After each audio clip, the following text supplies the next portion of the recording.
ஓவியத்தில் ஜீவன் எங்கு உள்ளது, உற்று பார்க்கும் ஆளின் கண்ணில் உள்ளது. பெண் உடம்பில் காதல் எங்கு உள்ளது, ஆண் தொடாத பாகம் கண்ணில் உள்ளது. நீ வரைய தெரிந்த கவிஞன் கவிஞன், பெண் வசியம் தெரிந்த ஒரு கலைஞன் கலைஞன்.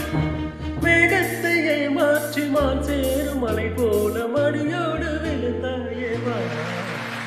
பூவாசம் புறப்படும் பெண்ணே நான் பூவ